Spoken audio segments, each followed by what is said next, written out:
আমরা কোরআনকে প্রশ্ন করলাম, কোরআন এই দুনিয়ার মধ্যে তোমাকে কে পাঠালো? কোরআন সুন্দর করে জবাব দিচ্ছেন, তানজিলাম মিম্মান খালাকাল আরদা ওয়াস সামাওয়াতিল উলা। জোরে বলুন আল্লাহু আকবার। কোরআন বলছেন, আমাকে তো সেই রব পাঠিয়েছেন এই জমিনের মধ্যে, যিনি সুবিশাল আসমান এবং জমিনকে বানিয়েছেন।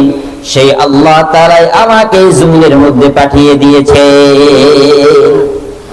আবার আমরা কোরআনকে জিজ্ঞেস করলাম, কোরআন আমরা বুঝলাম তোমাকে রব্বুল আলামিন পাঠিয়েছে, কিন্তু এই জমিনে আসার পূর্বে তুমি কোথায় ছিলে? তোমার আসল বাড়ি কোথায়?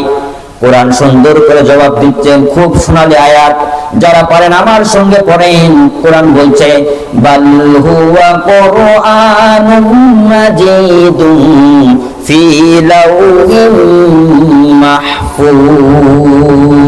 কোরআন সুন্দর করে জবাব দিচ্ছেন, এই দুনিয়াতে আসার পূর্বে আমি সেই আল্লাহ তাআলার সংরক্ষিত তক্তা লাউহে মাহফুজের মধ্যে অবস্থানরত ছিলাম। আবার আমরা কোরআনকে জিজ্ঞেস করলাম, কোরআন বুঝলাম এই জমিন আসার আগে তুমি লাউহে মাহফুজে ছিলে, কিন্তু তুমি কার উপরে নাজিল হলে? প্রশ্ন আছে না নাই? আমরা কোরআনকে প্রশ্ন করলাম, কোরআন তুমি কার উপরে নাজিল হলে?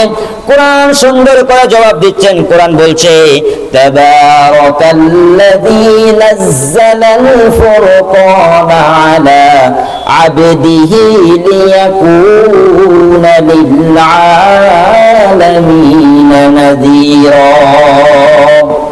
কোরআন সুন্দর করে জবাব দিচ্ছেন, আমাকে রব্বুল আলামিন সেই ব্যক্তির উপর পাঠিয়েছেন যিনি হলেন আল্লাহ তাআলার সবচেয়ে মনোনীত বান্দা।